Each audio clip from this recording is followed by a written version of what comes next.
வரும் பிப்ரவரி மாதத்திற்குள் தமிழ்நாட்டில் 10 லட்சம் கல்லூரி மாணவர்களுக்கு மடிக்கணினி வழங்க தமிழ்நாடு அரசு திட்டமிட்டுள்ளது. கல்லூரி மாணவ மாணவிகளுக்கு விலையில்லா மடிக்கணினி வழங்கக்கூடிய திட்டத்தை வரக்கூடிய 19ஆம் தேதி முதலமைச்சர் மு.க.ஸ்டாலின் தொடங்கி வைக்க உள்ளார். 2025-2026 நிதியாண்டுக்கான பட்ஜெட்டில் தமிழ்நாட்டில் கலை மற்றும் அறிவியல், பொறியியல், மருத்துவம், வேளாண்மை கல்லூரிகளில் உள்ள அனைத்து மாணவர்களுக்கும் உயர் தொழில்நுட்ப சாதனங்கள் வழங்கப்படும் என்று அறிவிக்கப்பட்டிருந்தது. குறிப்பாக அடுத்த 2 ஆண்டுகளில் 20 லட்சம் கல்லூரி மாணவர்களுக்கு அவரவர் விருப்பத்தின் அடிப்படையில் லேப்டாப் அல்லது டேப்லெட் வழங்கப்படும் என்று கூறப்பட்டது. இதனை நிறைவேற்றக்கூடிய வகையில் முதற்கட்டமாக 10 லட்சம் மடிக்கணினிகளை HP, டெல், ஏசர் ஆகிய 3 நிறுவனங்களிடமிருந்து தமிழ்நாடு அரசு கொள்முதல் செய்தது. இந்நிலையில் சென்னை நந்தம்பாக்கத்தில் உள்ள வர்த்தக மையத்தில் வரக்கூடிய 19ஆம் தேதி கல்லூரி மாணவ மாணவிகளுக்கு விலையில்லா மடிக்கணினி வழங்கக்கூடிய திட்டத்தை முதலமைச்சர் மு.க.ஸ்டாலின் தொடங்கி வைக்கிறார். வரக்கூடிய பிப்ரவரி மாதத்திற்குள் 10 லட்சம் பேருக்கு மடிக்கணினி வழங்க அரசு திட்டமிட்டுள்ளது. நாடு முழுவதும் இண்டிகோ விமான சேவை பாதிக்கப்பட்டதால் மாணவர்கள், புதுமண தம்பதிகள் என பல்வேறு தரப்பினரும் கடும் சிரமத்தை சந்தித்தனர். அசாம் மாநிலம் கவுஹாத்தியில் ஸ்மார்ட் இந்தியா ஹேக்கத்தான் நடைபெற்று வருகிறது. இதில் கலந்து கொள்வதற்கு குஜராத்திலிருந்து 6 மாணவர்கள் தேர்வான நிலையில் இண்டிகோ விமானம் ரத்தானதால் அவர்களால் அங்கு செல்ல முடியவில்லை. இதனால் மனமுடைந்த மாணவ மாணவிகள் விமான நிலையத்திலேயே கண்ணீர் சிந்தினர்.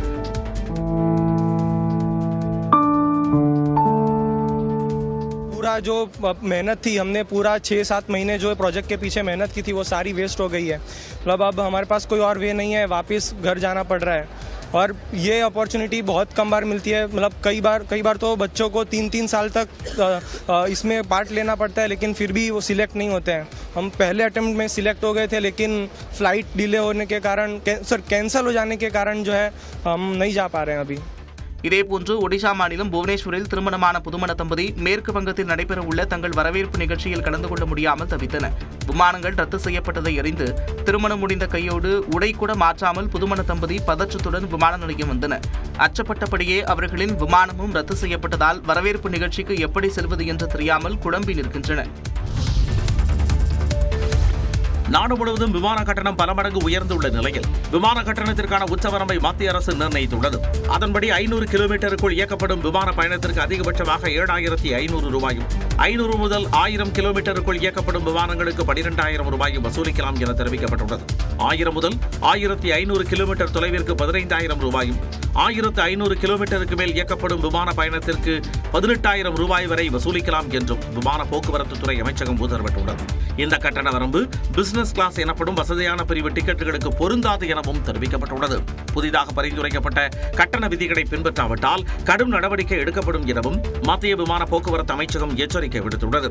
ரத்து செய்யப்பட்ட இண்டிகோ விமான பயணிகளின் கட்டணங்களை இன்றிரவு 8 மணிக்குள் வழங்க வேண்டும் என மத்திய அரசு கெடு விதித்துள்ளதை அடுத்து கடந்த வெள்ளிக்கிழமை முதல் வருகின்ற 15ஆம் தேதி வரை ரத்து செய்யப்பட்ட விமானங்களுக்கான கட்டணம் முழுமையாக திருப்பித் தரப்படும் என்று இண்டிகோ நிறுவனம் அறிவித்துள்ளது. இண்டிகோ ஏர்லைன்ஸ் நிறுவனத்தின் விமான சேவை நாடு முழுவதும் முடங்கியுள்ள நிலையில் அந்நிறுவனத்தின் தலைமை செயல் அதிகாரிக்கு விளக்கம் கேட்டு மத்திய அரசு நோட்டீஸ் அனுப்பியுள்ளது. இண்டிகோ ஏர்லைன்ஸ் நிறுவனத்தின் விமான சேவை நாடு முழுவதும் கடுமையாக பாதிக்கப்பட்டுள்ளதால் விமான நிலையங்களில் பயணிகள் பல மணி நேரம் காத்திருக்கும் சூழல் உருவானது. இந்நிலையில் இண்டிகோ நிறுவனத்தின் தலைமை செயல் அதிகாரிக்கு விளக்கம் கேட்டு மத்திய விமான போக்குவரத்து ஆணையரகம் நோட்டீஸ் அனுப்பியுள்ளது. அதில் நாடு முழுவதும் விமான சேவைகள் முடங்க தலைமை செயல் அதிகாரியான தங்களது பொறுப்பற்ற நடவடிக்கைகளை காரணம் என்றும் இந்த விவகாரம் தொடர்பாக விமான போக்குவரத்து ஆணையரகம் நடத்திய விசாரணையில் இண்டிகோ நிறுவனத்தின் திட்டமிடல், மனிதவள மேலாண்மை போன்றவற்றில் ஏற்பட்ட நடைமுறை தோல்விகளால் தான் விமான சேவை பாதிக்கப்பட்டதாகவும் குற்றஞ்சாட்டியுள்ளது. பல மணி நேரம் விமான நிலையத்தில் காத்து கிடக்கும் பயணிகளுக்கு அடிப்படை மாற்று ஏற்பாடு வசதிகளை கூட இண்டிகோ நிறுவனம் செய்து தரவில்லை என்றும் புகார் தெரிவித்துள்ள விமான போக்குவரத்து ஆணையரகம் இப்பிரச்சனைகளுக்கு எல்லாம் தங்கள் மீது ஏன் நடவடிக்கை எடுக்கக்கூடாது என வினவியுள்ளது. 24 மணி நேரத்தில் விளக்கம் அளிக்க வேண்டும் என்று இண்டிகோ நிறுவனத்திற்கு உத்தரவிட்டுள்ளது. வார விடுமுறையில் சொந்த ஊர் சென்றோர் சென்னை திரும்புவதற்கு வசதியாக சிறப்பு ரயில்கள் இயக்கப்படும் என தெற்கு ரயில்வே அறிவித்துள்ளது. அதன்படி நாகர்கோவிலில் இன்று இரவு 11:15 மணிக்கு புறப்படும் நாகர்கோவில் தாம்பரம் ஆதி விரைவு ரயில் நாளை காலை 11:15 மணிக்கு தாம்பரம் வந்தடையும் என கூறப்பட்டுள்ளது. இந்த ரயில் திருநெல்வேலி, கோவில்பட்டி, விருதுநகர், மதுரை, திருச்சி, விருத்தாச்சலம், விழுப்புரம், செங்கல்பட்டு உள்ளிட்ட ரயில் நிலையங்களில் நின்று செல்லும் என்று தெரிவிக்கப்பட்டுள்ளது. மறுமார்க்கமாக நாளை பிற்பகல் 3:30 மணிக்கு தாம்பரத்தில் புறப்படும் இந்த ரயில் நாளை மறுநாள் காலை 4:15 மணிக்கு நாகர்கோவில் சென்றடையும் என அறிவிக்கப்பட்டுள்ளது. இதேபோன்று கோவையில் இருந்து இன்று இரவு 11:30 மணிக்கு புறப்படும் சிறப்பு ரயில் நாளை காலை 9:20 மணிக்கு சென்னை சென்ட்ரல் ரயில் நிலையத்தை வந்தடையும். மறுமார்க்கத்தில் நாளை பிற்பகல் 12:20 மணிக்கு சென்னை சென்ட்ரலில் புறப்படும் இந்த ரயில் அன்றிரவு 10:30 மணிக்கு கோவை சென்றடையும் என அறிவிக்கப்பட்டுள்ளது. இதேபோன்று திருவனந்தபுரத்தில் இருந்து திருப்பூர், ஈரோடு, சேலம் வழியாக எழும்பூருக்கும் நாளை சிறப்பு ரயில் இயக்கப்படுகிறது. காஞ்சிபுரம் ஏகாம்பரநாதர் கோயிலின் புதிய தங்கத்தேரை சங்கரமடம் மடாதிபதி விஜேந்திர சரஸ்வதி சுவாமிகள் அறநிலையத்துறை அமைச்சர் சேகர்பாபுவிடம் ஒப்படைத்தார். பஞ்சபூத தலங்களில் நிலத்திற்கு உரியதாக கருதப்படும் காஞ்சிபுரம் ஏகாம்பரநாதர் கோயிலுக்காக 25 அடி உயரம், 13 அடி நீளம், 10 அடி அகலத்தில் புதிதாக தங்கத்தேர் செய்யப்பட்டது. 8 டன் தாமிரத்தின் மீது தங்க தகடுகள் ஒட்டப்பட்டு தேர் தயாராகியுள்ளது. இந்த தேரின் வெள்ளோட்டத்தை காஞ்சி சங்கராச்சாரியார் விஜயேந்திர சரஸ்வதி சுவாமிகள் கொடியசைத்து தொடங்கி வைத்தனர்.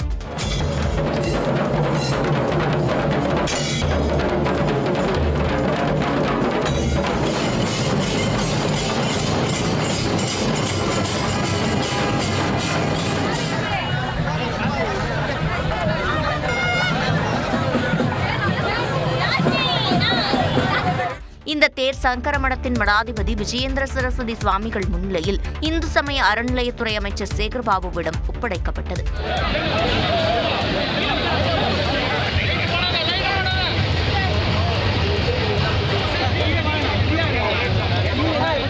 இதனிடையே ஏகாம்பரநாதர் கோயில் கும்பாபிஷேக விழாவையொட்டி அதனை ஒட்டியுள்ள 149 பள்ளிகளுக்கு நாளை விடுமுறை அளிக்கப்பட்டுள்ளது. வால்பாறை அருகே சிறுவனை கொன்ற சிறுத்தையை காவலர்கள் தேடி வருகின்றனர். கோவை மாவட்டம் வால்பாறை அருகே வீட்டின் முன்பு விளையாடிக் கொண்டிருந்த சிறுவனை சிறுத்தை தாக்கிக் கொன்ற சம்பவம் அதிர்ச்சியை ஏற்படுத்தியுள்ளது.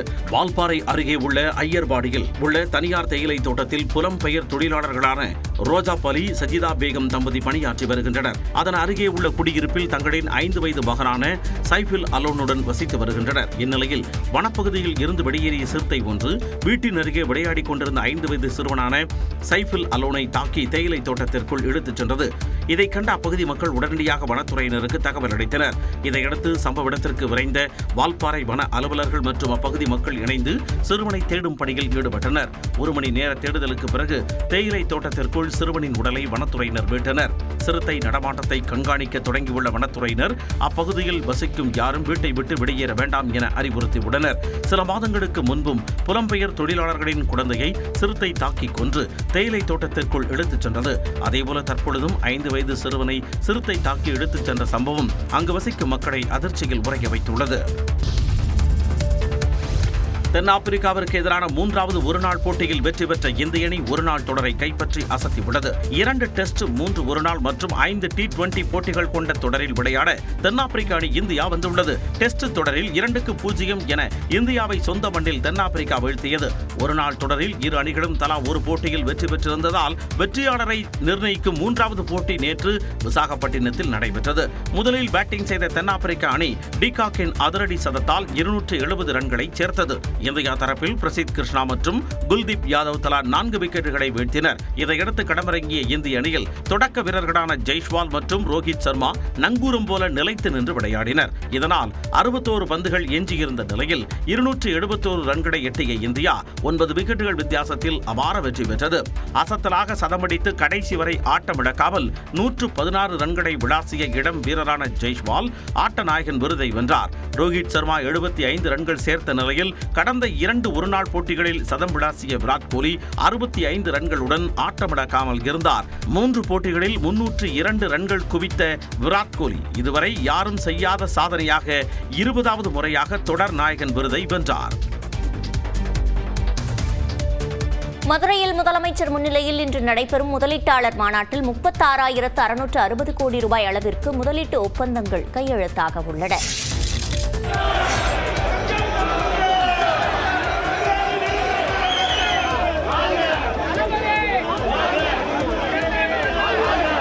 பல்வேறு நிகழ்ச்சிகளில் பங்கேற்பதற்காக மதுரை சென்ற முதலமைச்சர் மு க ஸ்டாலினுக்கு அமைச்சர்கள், திமுக தொண்டர்கள் மற்றும் பொதுமக்கள் உள்ளிட்டோர் உற்சாக வரவேற்பளித்தனர். மதுரையில் தமிழ்நாடு வளர்கிறது என்கின்ற பெயரில் இன்று நடைபெறும் முதலீட்டாளர் மாநாட்டில் 36,660 கோடி ரூபாய் அளவிற்கு முதலீட்டு ஒப்பந்தங்கள் கையெழுத்தாக உள்ளன. முதலமைச்சர் முன்னிலையில் 56,766 புதிய வேலை வாய்ப்புகளுக்கு வழிவகுக்கும் வகையில் 91 புரிந்துணர்வு ஒப்பந்தங்கள் கையெழுத்தாக உள்ளன. மேலும் சிப்காட் தொழிற்பூங்காவிற்கு அடிக்கல் நாட்டும் முதலமைச்சர் மு க ஸ்டாலின் மதுரை மேலமடை சந்திப்பில் சுமார் 150 கோடி ரூபாய் செலவில் கட்டப்பட்ட வீரமங்கை வேலு நாச்சியார் மேம்பாலத்தையும் திறந்து வைக்க உள்ளார். இதனையொட்டி மதுரை மாநகர் விழாக்கோலம் பூண்டுள்ளது. நாங்கள் அது மாதிரி யாரும் அனுமதியும் கொடுக்கல, போய் பேசவும் சொல்லலை. எனக்கு தெரியாது, நான் மாநில தலைவராக இருக்கேன். என்கிட்ட அகில இந்திய தலைமை போய் பேசுங்க, இவர் பேசுவாரெல்லாம் சொல்லலை. ஐவர் குழு நியமிச்சிருக்காங்க, நாங்கள் பேசிகிட்டு இருக்கோம், அவ்வளோதான். எங்கள் ஹைகமாண்டுக்கிட்ட இன்றைக்கி தான் பேச போகிறேன் நான். அவர் பேசினார், ஒரு புகைப்படம் எதனா வந்திருக்கா? தாவேக தலைவர் விஜயை காங்கிரஸ் நிபுணர்கள் மற்றும் தரவு பகுப்பாய்வு குழுவின் தலைவர் பிரவீன் சக்கரவர்த்தி சந்தித்ததாக வெளியான தகவலுக்கு செல்வ பெருந்தகை அளித்த விளக்கமே இது. அம்பேத்கர் நினைவு தினத்தையொட்டி சென்னை துறைமுகம் பகுதியில் அவரது சிலைக்கு தமிழக காங்கிரஸ் கட்சியினர் மரியாதை செலுத்தினர். பின்னர் செய்தியாளர்களை சந்தித்த அக்கட்சியின் மாநில தலைவர் செல்வ பெருந்தகை, இந்தியா கூட்டணியை யாரும் சிதைக்கவும் முடியாது, உடைக்கவும் முடியாது என்று கூறினார். நாங்கள் ஏற்கனவே சொல்றோம், இந்தியா கூட்டணி வலிமையாக இருக்கிறது, ஒற்றுமையாக இருக்கிறது, பலமாக இருக்கிறது. இந்தியா கூட்டணி என்பது இரும்பு கோட்டை போன்றதுன்னு சொல்றோம். விஜயை பிரவீன் சக்கரவர்த்தி சந்திக்க யாரும் அனுமதி தரவில்லை என்றும் அவர் விவரித்தார். தேர்தல் ஆணையத்தில் போலி ஆவணங்களை கொடுத்ததாக கூறி அன்புமணிக்கு எதிராக டெல்லி காவல் நிலையத்தில் ராமதாஸ் தரப்பில் புகார் மனு அளிக்கப்பட்டுள்ளது. இந்நிலையில் ராமதாஸ் மற்றும் அன்புமணி தரப்பில் மாறி மாறி குற்றச்சாட்டுகளை முன்வைத்துள்ளனர். மருத்துவர் அன்புமணி அவர்கள் ஒரு போலியான ஆவணத்தை தயாரித்து, அதாவது 2023ஆம் ஆண்டு அவர் பொதுக்குழுவில் தலைவராக தேர்ந்தெடுக்கப்பட்டதாக ஒரு போலி ஆவணத்தை தயாரித்து தேர்தல் ஆணையத்திடம் வழங்கியிருக்கிறார். மகன் வருவாரு, செயல்பட ரொம்ப எதிர்பார்த்தாரு. அவர் வெளியில போய் கட்சி பிரிக்கிறதுக்கு நடைப்பயணம், கட்சி நிகழ்ச்சி, இந்த மாதிரி தேர்தல் ஆணையத்தை கையில போட்டு அவங்கள வளைச்சிக்கிட்டு இவ்வளவு பண்றது எவ்வளவு பெரிய மோசடி. இனி ஜி.கே. மணி அவர்களை நாங்கள் பொறுத்துக் கொள்ள முடியாது. எங்கள் கட்சியினுடைய தலைவருடன் தெரிவித்து மிக கடுமையான நடவடிக்கை, அவர் எந்த நடவடிக்கை வேண்டுமானாலும் எங்கள் கட்சியினுடைய தலைவர் எடுக்கலாம். ஒழுங்கு நடவடிக்கை குழு உடனடியாக கூட்டி இந்த அவதூறு செய்தியை பரப்பி வரக்கூடிய ஜி.கே. மணி அவர்கள் மீது உரிய நடவடிக்கை எடுக்க வேண்டும் என்று நாங்கள் வலியுறுத்த இருக்கிறோம். நான் இன்றைக்கு சொல்லுகிறேன், அடித்து சொல்கிறேன், எங்களிடமிருந்து பாட்டாளி மக்கள் கட்சியை பறிக்க முடியாது. மருத்துவர் அன்புமணி ராமதாஸ் அவர்கள் தான் கட்சியினுடைய தலைவராக இருப்பார். வரக்கூடிய 2026 தேர்தலில் மாம்பழம் சின்னத்தில் பாட்டாளி மக்கள் கட்சி போட்டியிடும். திருப்பரங்குன்றம் மலை மீது ஏறுவதற்கான தடை தொடரும் நிலையில் அங்கு கூடுதலாக 500 காவலர்கள் பாதுகாப்பு பணியில் ஈடுபடுத்தப்பட்டனர்.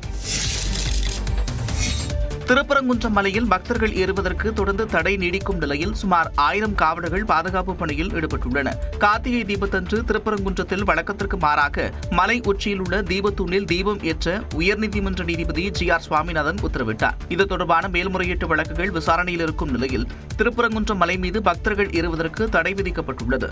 மலையில் உள்ள காசி விஸ்வநாதர் கோவில் மற்றும் சிக்கந்தர் தர்காவிற்கு பொதுமக்கள் செல்ல தடை நீடிக்கிறது. ஏற்கனவே 500 காவலர்கள் பாதுகாப்பு பணியில் இருந்த நிலையில் பாபர் மசூதி இடிப்பு தினத்தை ஒட்டி கூடுதலாக 500 காவலர்கள் பாதுகாப்பு பணியில் ஈடுபடுத்தப்பட்டனர். இதனிடையே சென்னையில் செய்தியாளர்களிடம் பேசிய இந்து சமய அறநிலைத்துறை அமைச்சர் சேகர் பாபு, திமுக ஆட்சியில் பிரிவினை சக்திகள் இரும்பு கரம் கொண்டு அடக்கப்படுவார்கள் என்றும் தெரிவித்தார். பக்தியை வைத்து பகை வளர்க்கக்கூடாது. சமாதானம் என்பதுதான் இறை கொள்கை, சனாதானம் என்பதல்ல இறை கொள்கை. வடக்கிலே இது போன்ற விரும்பத்தகாத சூழல்களை ஏற்படுத்தி அரசியல் மாற்றத்தை உருவாக்கியது போல் தமிழகத்தில் உருவாக்கலாம் என்று நினைக்கின்றார்கள். அமைதியை ஏற்படுத்துவதுதான் அரசின் நிலைப்பாடு என்றும் அமைச்சர் சேகர் பாபு குறிப்பிட்டார்.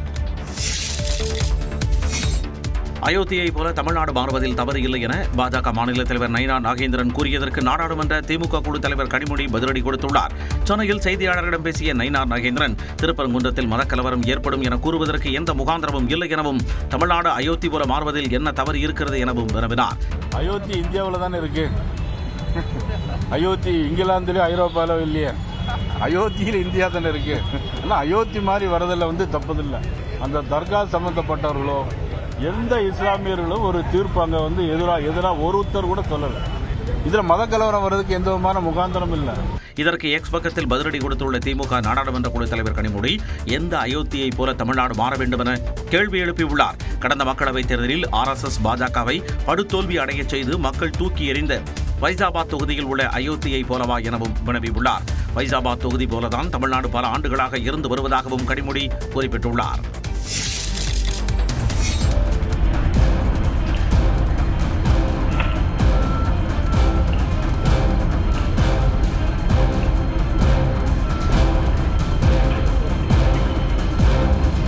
கேரள மாநிலம் கொல்லம் அருகே சாலையில் வாகனங்கள் சென்று கொண்டிருந்த போது திடீரென விரிசல் ஏற்பட்டு சாலை உள்வாங்கிய பதைபதைக்க வைக்கும் காட்சிகள்தான் இவை. கொல்லம் மாவட்டம் கொட்டியம் அருகே மயிலக்கர பகுதியில் தேசிய நெடுஞ்சாலை பணிகள் இறுதிக்கட்டத்தை எட்டியுள்ளன. இந்நிலையில் அந்த பகுதியில் சாலையில் திடீரென அங்காங்கே பிளவு ஏற்பட்டு பெரிய பள்ளங்கள் உருவானதுடன் பக்கவாட்டு சுவர் இடிந்து விழுந்தது.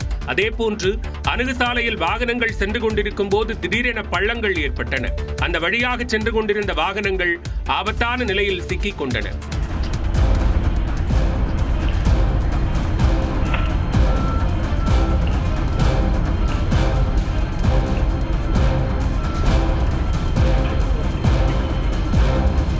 வாகனங்களில் சிக்கி தவித்த பயணிகள் பாதுகாப்பாக மீட்கப்பட்டனர். தொடர்ந்து அவ்வழியாக போக்குவரத்து நிறுத்தப்பட்டு கடற்கரை சாலை வழியாக வாகனங்கள் திருப்பிவிடப்பட்டன. மந்தமான பொருளாதார வளர்ச்சியை இந்து மதத்துடன் தொடர்புபடுத்தி தொடர்ந்து கூறி வருவதாக பிரதமர் மோடி கண்டனம் தெரிவித்துள்ளார். டெல்லியில் நடைபெற்ற நிகழ்ச்சி ஒன்றில் பேசிய அவர், பல தசாப்தங்களாக இந்தியா மந்தமான பொருளாதார வளர்ச்சியை அடைந்த போது அது இந்து பொருளாதார வளர்ச்சி என நெடுங்காலமாக குறிப்பிடப்பட்டு வந்ததாக கூறினார். இந்தியா 2 முதல் 3% வளர்ச்சியை அடைந்த போது அவ்வாறு கூறப்பட்டது இந்து மதத்திற்கான இழுக்கு என்றும் பிரதமர் மோடி பேசினார். மெக்கலே கல்வி திட்டம் இந்தியர்கள் மனதில் அடிமைத்தனத்தை புகுத்தியதாக கூறிய பிரதமர் மோடி, வரும் 2035ஆம் ஆண்டில் மெக்கலே கல்வி திட்டம் 2 நூற்றாண்டுகளை நிறைவு செய்யும் என்றும் அதற்கு இன்னும் 10 ஆண்டுகள் எஞ்சியுள்ள நிலையில் அதற்குள் இந்தியர்களை ஆங்கிலேயர் ஆதிக்க மனப்பான்மையில் இருந்து விடுவிக்க வேண்டும் என்றார். हिंदू रेट ऑफ ग्रोथ कब कहा गया? जब भारत 2-3% की ग्रोथ के लिए तरस गया था.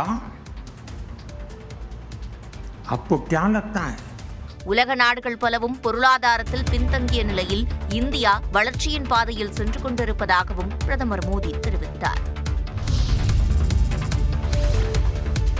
ரயில்களில் டிக்கெட் முன்பதிவின் போது மூத்த குடிமக்கள் மற்றும் 45 வயதிற்கு மேற்பட்ட பெண்களுக்கு தானாகவே லோயர் பெர்த் இருக்கை ஒதுக்கப்படும் என்று மத்திய ரயில்வே அமைச்சர் அஸ்வினி வைஷ்ணவ் தெரிவித்துள்ளார். இது தொடர்பாக மாநிலங்களவையில் எழுத்துப்பூர்வமாக விளக்கமளித்த ரயில்வே அமைச்சர் அஸ்வினி வைஷ்ணவ், ஸ்லீப்பர் வகுப்பில் ஒவ்வொரு பெட்டிக்கும் 6 முதல் 7 லோயர் பெர்த் இருக்கைகளும், 3வது வகுப்பு ஏசி பெட்டிகளில் 4 முதல் 5 லோயர் பெர்த் இருக்கைகளும், அதேபோல 2வது ஏசி வகுப்பு பெட்டிகளில் 3 முதல் 4 லோயர் பெர்த் இருக்கைகளும் ஒதுக்கப்படும் என்று தெரிவித்துள்ளார். இந்த நடைமுறை ராஜ்தானி, சதாப்தி உள்ளிட்ட அனைத்து நீண்ட தூர ரயில்களிலும் அமல்படுத்தப்படும் என்றும் அஸ்வினி வைஷ்ணவ் தெரிவித்துள்ளார். மேலும் லோயர் பெர்த் இருக்கைகள் காலியாக இருந்தால் மற்ற பெர்த்துகளில் பயணம் செய்பவர்களில் இருந்து முதியவர்கள் மற்றும் கர்ப்பிணிகளுக்கு அந்த இடங்கள் மாற்றி வழங்கப்படும் என்று தெரிவித்துள்ள அமைச்சர் அஸ்வினி வைஷ்ணவ், பார்வை குறைபாடு உள்ள பயணிகளுக்காக பிரெய்லி எழுத்துக்களுடன் கூடிய அறிவிப்பு பலகைகளும் சேர்க்கப்பட்டுள்ளதாகவும் கூறினார். நவீன அம்ரித் பாரத் ரயில்கள், வந்தே பாரத் ரயில்களிலும் மாற்றுத்திறனாளிகளுக்கான சிறப்பு வடிவமைப்புகள் செய்யப்பட்டுள்ளதாகவும் அமைச்சர் அஸ்வினி வைஷ்ணவ் தெரிவித்தார். நியூசிலாந்து மேற்கு இந்திய தீவுகளுக்கு இடையேயான முதலாவது டெஸ்ட் போட்டி டிராவில் முடிவடைந்தது. நியூசிலாந்து சென்றுள்ள மேற்கிந்திய தீவுகள் அணி 3 போட்டிகள் கொண்ட டெஸ்ட் தொடரில் விளையாடுகிறது. கிரைஸ்ட் சர்ச்சில் நடைபெற்ற முதலாவது டெஸ்ட் போட்டியின் முதல் இன்னிங்ஸில் நியூசிலாந்து 231 ரன்களும் மேற்கிந்திய தீவுகள் 167 ரன்களும் எடுத்தன. 2வது இன்னிங்ஸில் ரச்சின் ரவீந்திரா, கேப்டன் லேத்தம் ஆகியோர் சதம் விளாசிய நிலையில் நியூசிலாந்து 8 விக்கெட் இழப்புக்கு 466 ரன்கள் குவித்து டிக்ளேர் செய்தது. 531 ரன்கள் என்ற இமாலய இலக்கை நோக்கி விளையாடிய மேற்கிந்திய தீவுகள் அணி 4ஆம் நாள் ஆட்ட நேர முடிவில் 4 விக்கெட் இழப்புக்கு 212 ரன்கள் எடுத்திருந்தது. ஷாய் ஹோப் 116 ரன்களுடன் களத்தில் இருந்தார். சனிக்கிழமை நடைபெற்ற கடைசி நாள் ஆட்டத்தில் ஷாய் ஹோப் 140 ரன்களில் வெளியேறிய நிலையில் ஜஸ்டின் கிரீவ்ஸ் இரட்டை சதம் அடித்து அணியை தோல்வியிலிருந்து காப்பாற்றினார். மேற்கிந்திய தீவுகள் 6 விக்கெட்டுகளை இழந்து 457 ரன்கள் எடுத்திருந்த நிலையில் ஆட்டம் டிராவில் முடித்துக் கொள்ளப்பட்டது.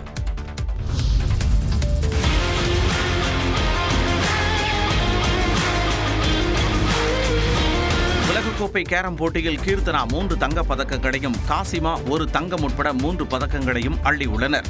கேரம் உலகக்கோப்பை போட்டிகள் மாலத்தீவில் நடைபெற்றன. இதில் முன்னாள் உலக சாம்பியனும் சென்னையைச் சேர்ந்தவருமான காசிமா உள்ளிட்டோர் பங்கேற்றனர். அணிப்பிரிவில் தங்கம் வென்ற காசிமா இரட்டையர் ஆட்டத்தில் வெள்ளியும் ஒற்றையரில் வெண்கலமும் வென்று அசத்தியுள்ளார். இதேபோல மற்றொரு தமிழ்நாட்டு வீராங்கனையான கீர்த்தனா 3 தங்கப் பதக்கங்களை கைப்பற்றி சாதித்துள்ளார். ஆடவருக்கான ஸ்விஸ் லீக் பிரிவில் தமிழ்நாடு வீரர் அப்துல் அஷீஸ் தங்கம் வென்று அசத்தியுள்ளார்.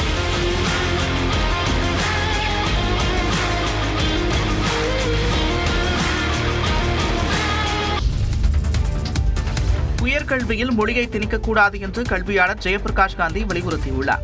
அனைத்து உயர்கல்வி நிறுவனங்களும் ஒரு உள்ளூர் மொழி மற்றும் பட்டியலிடப்பட்டுள்ள 22 இந்திய மொழிகளில் ஏதேனும் 2 மொழிகள் என 3 மொழிகளை கற்பிக்க வேண்டும் என்றும், உயர்கல்வி நிறுவனங்களில் பணியாற்றும் ஆசிரியர்கள் மற்றும் ஊழியர்களும் 3 மொழிகளை கற்க வேண்டும் என்றும் UGC பரிந்துரைத்துள்ளது. இது தொடர்பாக நியூஸ் 18 தமிழ்நாடு தொலைக்காட்சியிடம் கல்வியாளர் ஜெயபிரகாஷ் காந்தி கருத்துக்களை பகிர்ந்து கொண்டார்.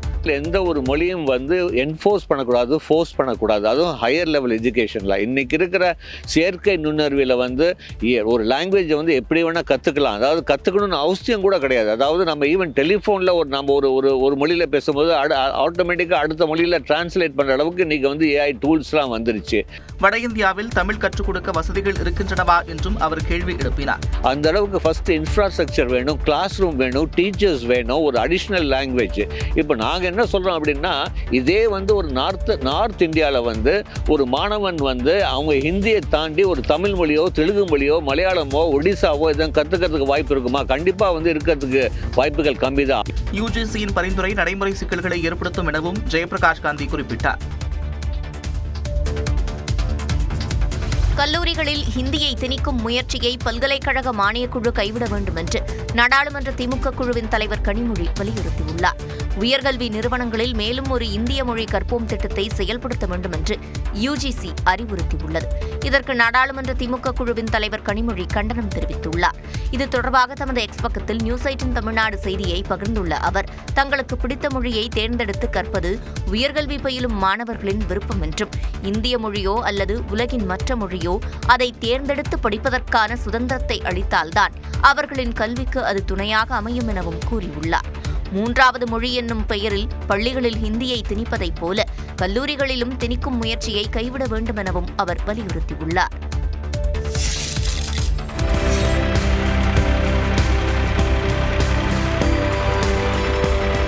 கடலில் வீணாக கலங்க விடாமல் மழைநீரை விவசாயிகள் சொந்த செலவில் ஏரிக்கு திருப்பிவிடும் காட்சிகள் தான் இது. புதுக்கோட்டை மாவட்டத்தில் காவிரி உபரிநீர் திட்டத்தில் வராத அம்புலி ஆற்றின் குறுக்கே தடுப்பணை கட்டி மழைநீரை சேமிக்க வேண்டும் என்று விவசாயிகள் கோரிக்கை வைத்து வருகின்றனர். நீர்வளத்துறை மூலம் தடுப்பணைகள் அமைக்கப்படாத நிலையில் கீரமங்கலம், மாங்காடு உள்ளிட்ட 3 கிராமங்களை உள்ளடக்கிய விவசாயிகள் ஆற்றுக்குள் தடுப்பு ஏற்படுத்தி கல்லாகுளம் ஏரி, கடியாகுளம் ஏரிகளை நிரப்ப நடவடிக்கை எடுத்தனர். அண்மையில் பெய்த மழையால் தடுப்பணையில் தேங்கிய தண்ணீரை டிராக்டர், மோட்டார் பம்புகள் மூலம் இறைத்து கல்லாகுளம் ஏரிக்கு கொண்டு சேர்த்து வருகின்றனர். கண்டிப்பா நிலத்தடி நீர் ஏறும் அப்படிங்கிற ஒரு நம்பிக்கையில தான் 1ஆம் தேதியிலிருந்து ஓடிட்டு இருக்கு. மேற்கொண்டு இன்னைக்கு நமக்கு இதுவரை நம்ம கையிலேருந்து போட்டுட்டோம். இன்னைக்கு நம்ம டீசல் ஸ்பான்சர் கிடச்சி போயிட்டு இருக்கு. பொதுமக்களுக்கு இது ஒரு ஆதரவு தெரிவித்து வந்துட்டு இருக்கிறாங்க, பார்த்து பண்ணிட்டு இருக்கிறாங்க. கடவுளோட கருணையில் நமக்கு மழை பெஞ்சதுன்னா கண்டிப்பாக அந்த குளத்தை புல் பண்ணுறதுக்கான வாய்ப்பு மிக மிக சாத்தியமாகும். ஆக்கிரமிப்பு, நீர்வரத்து, கால்வாய்கள் தூர் வாராதது உள்ளிட்ட காரணங்களால் தமிழ்நாட்டில் பல பகுதிகளில் நீர்நிலைகள் வறண்டு காணப்படும் நிலையில் கீரனூர் பகுதி விவசாயிகள் மற்றும் இளைஞர்களின் இந்த முயற்சிக்கு பலரும் பாராட்டு தெரிவித்துள்ளனர். வெள்ளத்தால் பாதிக்கப்பட்ட இலங்கைக்கு தமிழ்நாடு அரசு சார்பில் நிவாரணப் பொருட்கள் அனுப்பி வைக்கப்பட்டுள்ளன.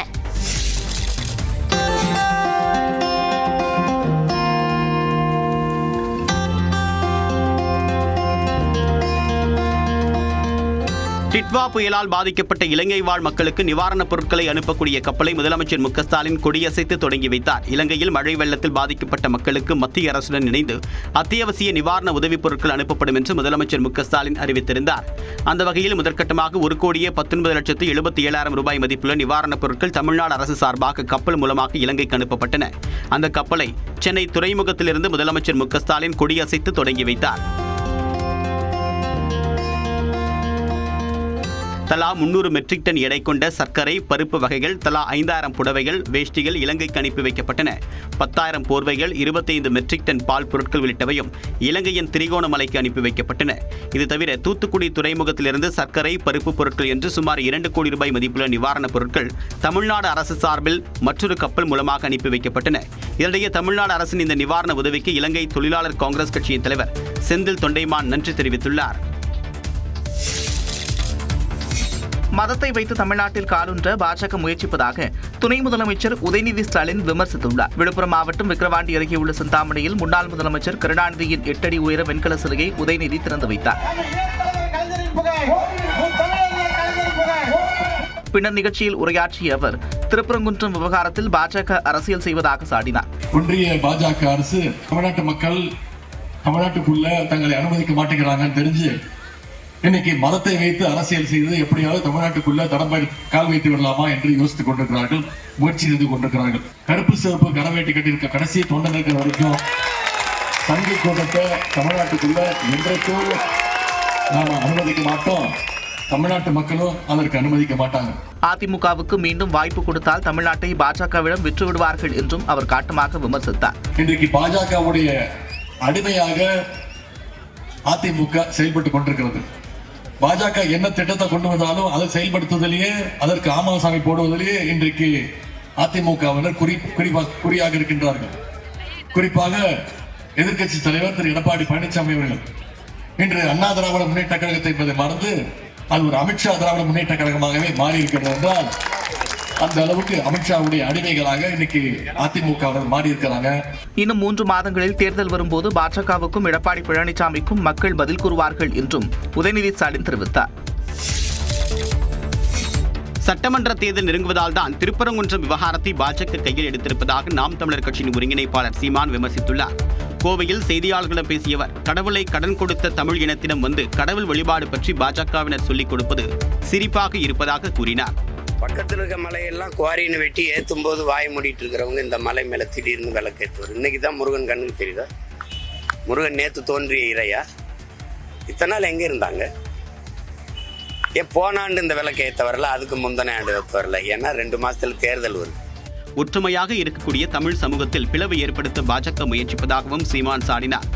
எப்பவுமே இவங்களுடைய சிந்தனை ஒருங்கிணைந்த ஒரு சமூகத்தை உருவாக்குவதில்லை, அதை பிரித்து சிதைச்சு தங்களுக்கான அதிகாரத்தை நிறுவுவதான் இவங்களுடைய கோட்பாடு. அதை இந்த நிலத்திலையும் நிறுவ நினைக்கிறாங்க. அரசுடைய கவனக்குறைவு, அரசுடைய இவங்களுக்கு தெரியாமையா இவ்வளவு நடக்குது. அவங்க நினைச்சிருந்தா இதையெல்லாம் எப்பவோ தடுத்துருக்கலாம். எல்லாவற்றையும் அமைதியாக பார்த்துக் கொண்டிருக்கக்கூடிய மக்கள் வரக்கூடிய தேர்தலில் பாஜகவிற்கு பாடம் புகட்டுவார்கள் என்றும் சீமான் தெரிவித்தார். புதுச்சேரியில் தாவேகா தலைவர் விஜய் பங்கேற்கும் கூட்டத்தில் நாற்காலி போட அனுமதி வழங்கப்படாததால் தொண்டர்கள் நின்று கொண்டே பங்கேற்பார்கள் எனவும் விஜய் வாகனத்தில் இருந்தபடியே பேச உள்ளார் எனவும் தெரிவிக்கப்பட்டுள்ளது.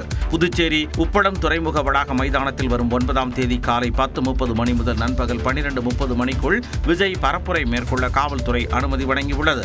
QR கோடு இருக்கும் 5000 பேருக்கு மட்டுமே கூட்டத்தில் பங்கேற்க அனுமதி எனவும் கர்ப்பிணிகள், குழந்தைகள், முதியவர்களுக்கு அனுமதி இல்லை எனவும் காவல்துறை நிபந்தனை விதித்துள்ளது. குறிப்பிட்ட எண்ணிக்கையில் மட்டும் தொண்டர்கள் நிற்கும் வகையில் தனித்தனி பாஸ்களாக பிரித்து தடுப்புகள் அமைக்கப்பட வேண்டும் எனவும் கட்டுப்பாடு விதிக்கப்பட்டுள்ளது. புதுச்சேரியை தவிர தமிழ்நாடு உள்ளிட்ட வேறு மாநிலங்களில் இருந்து யாரும் கூட்டத்திற்கு வரக்கூடாது என கட்சி சார்பில் அறிக்கை வெளியிட வேண்டும் எனவும் காவல்துறை அறிவுறுத்தியுள்ளது. இந்த கட்டுப்பாடுகளால் புதுச்சேரி பரப்புரை கூட்டத்தில் மேடை அமைக்கப்படாது எனவும் பரப்புரை வாகனத்தில் இருந்தபடியே 45 நிமிடங்கள் வரை விஜய் பேச வாய்ப்புள்ளதாகவும் கூறப்படுகிறது.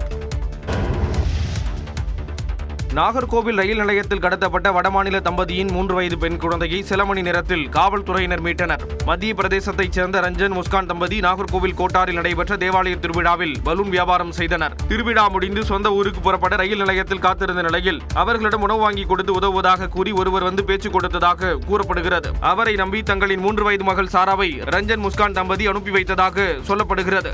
நீண்ட நேரமாகியும் திரும்பி வராத நிலையில் அச்சமடைந்த வடமாநில தம்பதி காவல்துறையிடம் புகார் அளித்தனர். மாவட்டம் முழுவதும் உஷார்படுத்தப்பட்டு ஆங்காங்கே தடுப்புகள் அமைத்து காவல்துறையினர் வாகன சோதனை மேற்கொண்டனர். மேலும் ரயில் நிலையத்தில் இருந்து குழந்தையை தூக்கிச் செல்லும் சிசிடிவி காட்சிகளை ஆய்வு செய்த காவல்துறையினர் அந்த நபர் ஆட்டோ ஓட்டுநராக இருக்கலாம் என்ற கோணத்தில் விசாரித்தனர்.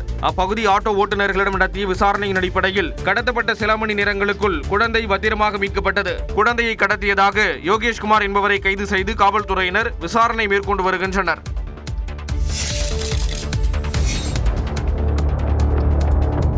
கும்பகோணம் அருகே பட்டீஸ்வரத்தில் சக மாணவர்கள் தாக்கியதில் படுகாயமடைந்த 12ஆம் வகுப்பு மாணவன் மூளைசாவு அடைந்ததாக கூறப்பட்ட நிலையில் உயிரிழந்து விட்டதாக காவல்துறையினர் தெரிவித்துள்ளனர். அறிஞர் அண்ணா மாதிரி அரசு மேல்நிலைப் பள்ளியில் +2 படித்து வந்த கவியரசன் என்ற மாணவனை அதே பள்ளியைச் சேர்ந்த 11ஆம் வகுப்பு மாணவர்கள் 15 பேர் தாக்கியதாக கூறப்படுகிறது. இதில் படுகாயமடைந்த கவியரசன் தனியார் மருத்துவமனையில் சிகிச்சை பெற்று வந்த நிலையில் மூளைச்சாவு அடைந்ததாக சனிக்கிழமையன்று தஞ்சாவூர் அரசு மருத்துவக் கல்லூரி மருத்துவமனைக்கு மாற்றப்பட்டார். இந்நிலையில் சிகிச்சை பலனின்றி மாணவன் அதிகாலை உயிரிழந்து விட்டதாக காவல்துறையினர் தெரிவித்தனர். இதை கேட்டு அதிர்ச்சி அடைந்த மாணவனின் பெற்றோர் மற்றும் உறவினர்கள் காவல்துறையினருடன் வாக்குவாதத்தில் ஈடுபட்டனர். எதையும் கூறாமல் காவல்துறையினர் மூடி மறைத்து வந்த நிலையில் திடீரென மாணவன் உயிரிழந்து விட்டதாக கூறுவதாக அவர்கள் குற்றம் சாட்டினர்.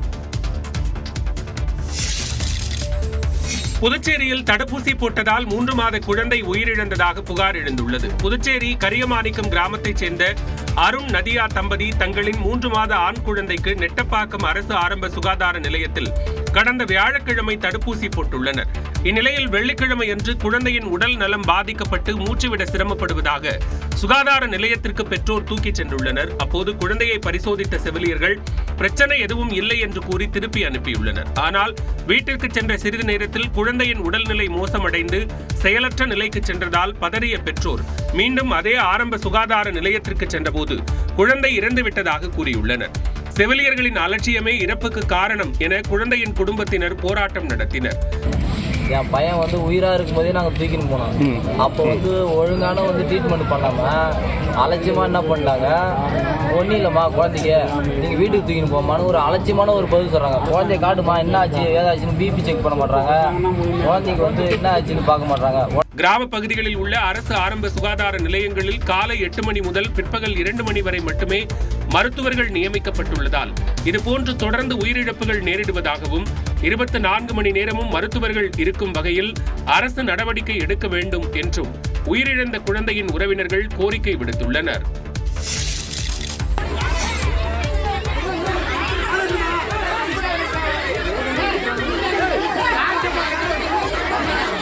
சிவகங்கை மாவட்டம் மானாமதுரை அருகே தொடக்க வேளாண் கூட்டுறவு சங்கத்தில் யூரியா வாங்குவதற்காக விவசாயிகள் பரிதவித்த காட்சிகள்தான் இவை. மானாமதுரையை அடுத்த மிளகனூர், குவளைவேலி, அரசகுளம், அன்னவாசல் கிராமங்களில் 2000 ஏக்கர் பரப்பளவில் நெல் சாகுபடி செய்யப்பட்டுள்ளது. தற்போது விவசாயிகள் களை எடுத்தல், உரமிடுதல் உள்ளிட்ட பணிகளில் தீவிரம் காட்டி வருகின்றனர். அதே நேரம் மிளகனூர் தொடக்க வேளாண் கூட்டுறவு சங்கத்தில் யூரியா தட்டுப்பாடு நிலவுவதாக கூறப்படுகிறது. இந்த கூட்டுறவு சங்கத்திற்கு குறைந்த அளவே யூரியா வரும் நிலையில் அவற்றை வாங்க விவசாயிகள் போட்டி போட்டு வருகின்றனர். சனிக்கிழமை காலை 10 மணிக்கு திறக்க வேண்டிய தொடக்க வேளாண் கூட்டுறவு சங்கம் 11 மணி ஆகியும் திறக்கப்படாத நிலையில் நூற்றுக்கணக்கான விவசாயிகள் அங்கு குவிந்தனர். அதன்பின் தாமதமாக வந்த ஊழியர்களிடம் யூரியா வாங்குவதற்காக விவசாயிகள் தங்களது ரேஷன் கார்டுகளை கொடுக்க முண்டியடித்தனர். இதனால் கூட்டுறவு சங்க ஊழியர்களுக்கும் விவசாயிகளுக்கும் இடையே தள்ளுமுள்ளு ஏற்பட்டது. யூரியா தட்டுப்பாடால் வேளாண் பணிகள் பாதிக்கப்பட்டுள்ளதாகவும் போதுமான உரங்களை விநியோகிக்க மாவட்ட நிர்வாகம் ஏற்பாடு செய்ய வேண்டும் என்றும் விவசாயிகள் கோரிக்கை விடுத்துள்ளனர்.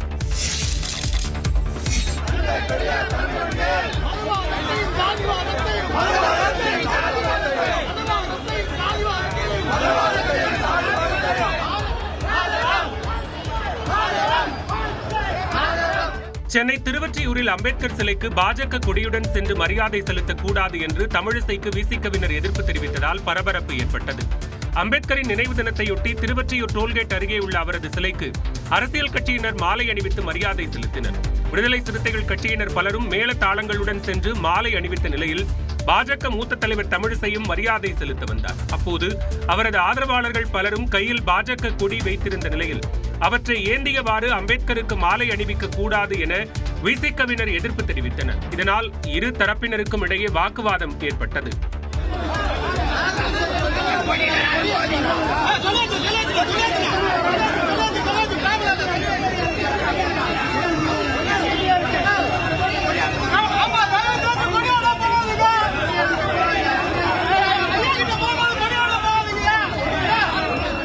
காவல்துறையினர் வந்து பேச்சுவார்த்தை நடத்தியதை அடுத்து பாஜக கொடிகள் இன்றி அக்கட்சி துண்டு மட்டும் அணிந்து சென்று அம்பேத்கர் சிலைக்கு தமிழிசை சவுந்தரராஜன் மரியாதை செலுத்தினார்.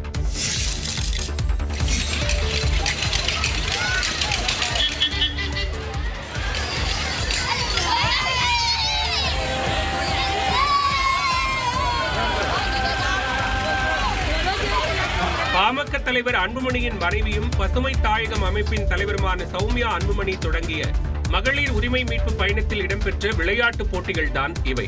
சிங்கப்பெண்ணை எழுந்து வா மகளிர் உரிமை மீட்பு பயணம் என்ற பெயரில் சௌமியா அன்புமணி தனது சுற்றுப்பயணத்தை காஞ்சிபுரத்தில் தொடங்கினார். இதனையொட்டி காமாட்சியம்மன் கோவில் மற்றும் ஏகாம்பரநாதர் கோயில் தங்கத்தேர் ஆகியவற்றை சௌமியா அன்புமணி தரிசித்தார். தமிழ்நாட்டில் பெண்களுக்கு கிடைக்காமல் இருக்கும் 10 முக்கிய உரிமைகளை பெற்றுக் கொடுப்பதற்கும் பெண்களின் நிலையை உயர்த்திடுவதற்கும் விழிப்புணர்வு ஏற்படுத்தும் விதமாக சௌமியா அன்புமணியின் சுற்றுப்பயணம் அமைய உள்ளது. அரசியல் கட்சிகள் இதுவரை செய்யாத புதுமையான யுக்தியாக சௌமியா அன்புமணியின் மகளிர் உரிமை மீட்பு பயணத்தில் பெண்களை மகிழ்ச்சிப்படுத்தும் விதமாக பல்வேறு விளையாட்டுப் போட்டிகளுக்கு ஏற்பாடு செய்யப்பட்டுள்ளது. காஞ்சிபுரத்தில் நடைபெற்ற நிகழ்ச்சியில் ரங்கராட்டினம், துப்பாக்கிச் சுடுதல், பந்தை குறிபார்த்து எறிதல், வளையம் வீசுதல் உள்ளிட்ட விளையாட்டுகள் இடம்பெற்றன. இந்த விளையாட்டுப் போட்டிகளில் சிறுமிகள் முதல் 60 வயது மூதாட்டிகள் வரை ஏராளமானோர் மகிழ்ச்சியுடன் விளையாடி மகிழ்ந்தனர். போட்டிகளில் வெற்றி பெற்றவர்களுக்கு பரிசுகள் வழங்கப்பட்டன. அதேபோன்று பெண்களுக்கு பாப்கார்ன் மற்றும் பஞ்சு மிட்டாய் ஆகியவை வழங்கப்பட்டன.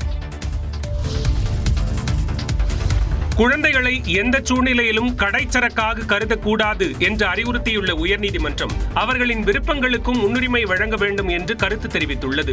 கருத்து வேறுபாடால் பிரிந்த கணவன், மனைவி ஆகியோர் 11 வயதான இரட்டை ஆண் பிள்ளைகளை தங்களிடம் ஒப்படைக்க கோரி தனித்தனியாக உயர்நீதிமன்றத்தில் மனு தாக்கல் செய்திருந்தனர். வழக்கை விசாரித்த தனி நீதிபதி பிள்ளைகளிடம் விசாரணை நடத்தி திங்கள் முதல் வெள்ளி வரை தாயிடமும், சனி மற்றும் ஞாயிற்றுக்கிழமைகளில் தந்தையிடமும் இருக்க வேண்டும் என்று உத்தரவிட்டிருந்தார். இந்த உத்தரவை எதிர்த்து கணவர் தரப்பில் தாக்கல் செய்யப்பட்ட மேல்முறையீட்டு வழக்கு நீதிபதிகள் சுப்பிரமணியம் மற்றும் முகமது ஷஃபீக் அமர்வு முன்பு விசாரணைக்கு வந்தது. அப்போது இரு பிள்ளைகளையும் வரவழைத்து அவர்களிடம் நீதிபதிகள் விசாரித்தனர். குழந்தைகள் இருவரும் தந்தை மற்றும் அவரது குடும்பத்தினர் உணர்வு ரீதியாக துன்புறுத்துவதால் தாயிடமே இருக்க விருப்பம் தெரிவித்தனர். இதனை ஏற்றுக்கொண்டு இரு பிள்ளைகளையும் தாயிடம் ஒப்படைத்து உத்தரவிட்ட நீதிபதிகள் அவர்களின் கல்வி உள்ளிட்ட செலவுகளை ஏற்க வேண்டும் என்று தந்தைக்கு உத்தரவு பிறப்பித்தனர். மேலும் தங்கள் உத்தரவில் மைனர் குழந்தைகளை பெற்றோரோ நீதிமன்றங்களோ எந்த சூழ்நிலையிலும் கடைச்சரக்காக கருதக்கூடாது என்றும், குழந்தைகளை யாரிடம் ஒப்படைப்பது என வழக்கு வரும்போது அவர்களின் உணர்வுகள், மனநலம், எதிர்காலம் ஆகியவற்றை கருத்தில் கொள்ள வேண்டும் என்றும் கருத்து தெரிவித்தனர். குழந்தைகளை தாயிடமோ தந்தையிடமோ ஒப்படைப்பது என்பது பிரச்சனைக்கு தீர்வு காணும் ஏற்பாடோ பரிவர்த்தனையோ அல்ல என்றும் நீதிபதிகள் தங்களது உத்தரவில் சுட்டிக்காட்டியுள்ளனர். சென்னையில் ஆபரண தங்கத்தின் விலை சவரனுக்கு 320 ரூபாய் உயர்ந்து 96,320 ரூபாய்க்கு விற்பனையாகிறது. ஒரு சவரன் தங்கம் விலை கடந்த அக்டோபர் 17ஆம் தேதி 97,600 ரூபாய் என்ற புதிய உச்சம் தொட்டு அனைவரையும் அதிர்ச்சிக்குள்ளாக்கியது. அதன் பின் திடீரென விலை குறைய தொடங்கியது. இதைத் தொடர்ந்து தங்கம் விலை ஏற்ற இறக்கத்தை சந்தித்து வருகிறது. அந்த வகையில் சனிக்கிழமை தங்கம் விலை கிராமுக்கு 40 ரூபாய் உயர்ந்து 12,040 ரூபாயாக நிர்ணயிக்கப்பட்டுள்ளது. ஒரு சவரன் தங்கம் விலை 96,000 ரூபாயாக இருந்த நிலையில் 320 ரூபாய் அதிகரித்து 96,320 ரூபாய்க்கு விற்பனையாகிறது.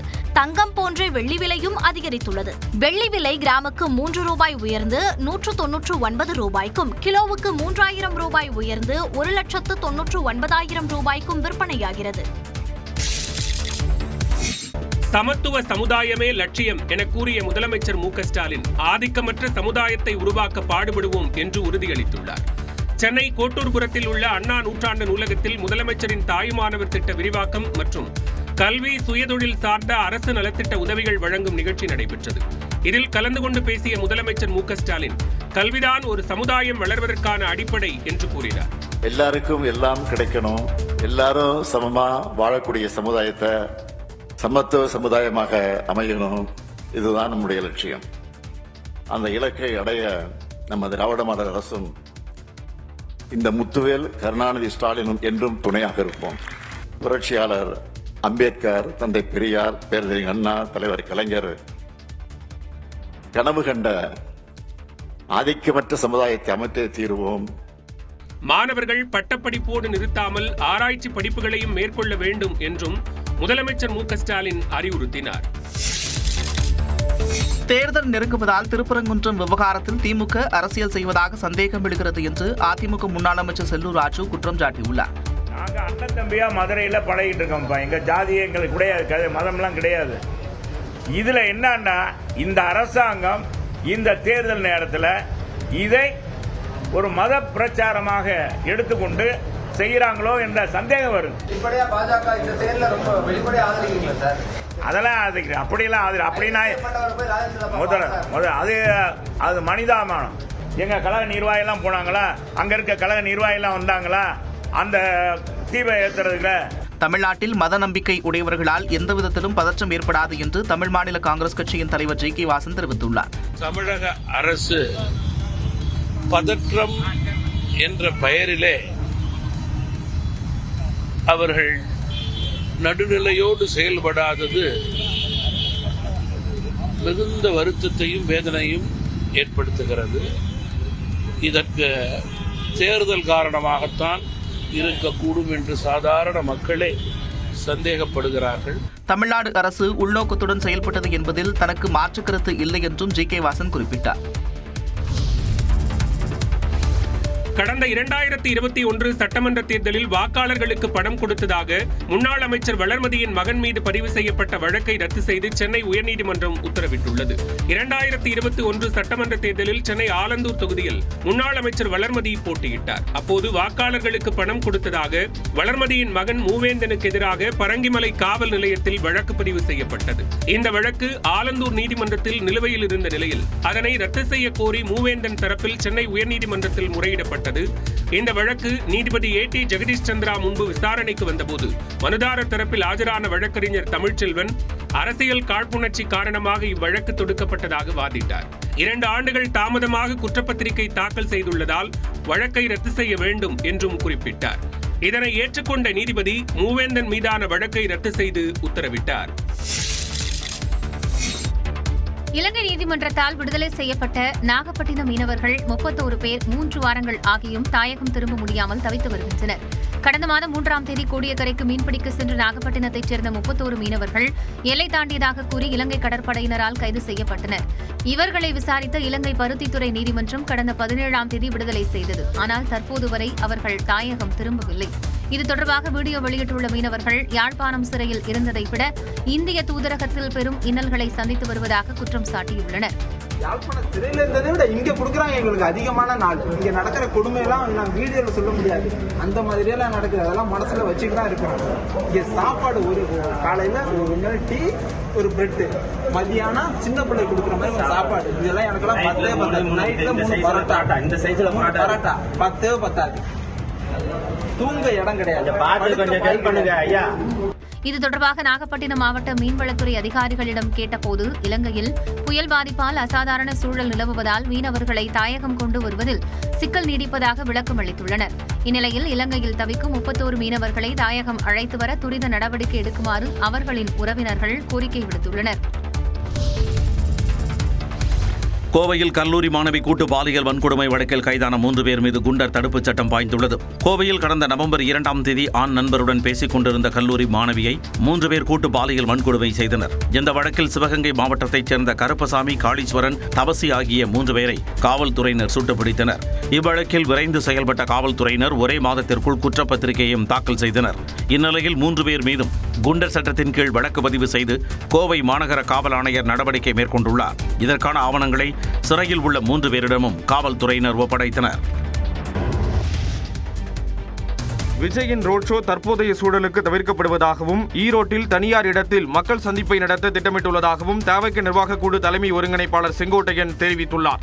ஈரோட்டில் தனியார் இடத்தில் வரும் 16ஆம் தேதி மக்கள் சந்திப்பை விஜய் நடத்த அனுமதி கோரி மாவட்ட ஆட்சியர் கந்தசாமியிடம் செங்கோட்டையன் மனு அளித்தார். பொதுக்கூட்டத்தில் 25,000 பேர் முதல் 40,000 பேர் வரை கூடுவார்கள் என கூறி மனு அளிக்கப்பட்டது. பின்னர் செய்தியாளர்களை சந்தித்தவர் விஜயின் மக்கள் சந்திப்பிற்கு அனுமதி கிடைத்தவுடன் உரிய முறையில் அரசின் வழிகாட்டுதல்கள் பின்பற்றப்படும் என்று கூறினார். நம்முடைய ஈரோடு மாவட்டத்தில் வருகின்ற 16ஆம் தேதியன்று சுற்றுப்பயணத்தை மேற்கொள்ள இருக்கிறார்கள். வாரிமுகாலுக்கு அருகாமையில் இருக்கிற தனியார் இடத்தில் இடம் தேர்வு செய்யப்பட்டிருக்கிறது. ரோட் ஷோ என்பது இப்போது தவிர்க்கப்பட்டிருக்கிறது. தமிழ்நாட்டில் மாபெரும் எழுச்சி ஏற்பட போவதாகவும் செங்கோட்டையன் தெரிவித்தார். உங்களை போன்றவுடைய குழந்தைகள் இன்றைக்கு கல்லூரிக்கோ பள்ளிக்கோ செல்கிற குழந்தைகள் உங்களிடத்தில் என்ன சொல்கிறார்கள் என்பதை நீங்களே அறிவீர்கள். மாற்றங்கள் ஒரு பெரிய மாற்றங்கள் உருவாகி கொண்டிருக்கிறது என்பதை நீங்கள் உணர்வீர்கள். குழந்தைகள் சாப்பிடுகிற போதும் தாய் தந்தை இடத்திலே என்ன சொல்கிறார் என்பது நீங்களே புரிந்து கொண்டிருப்பீர்கள்.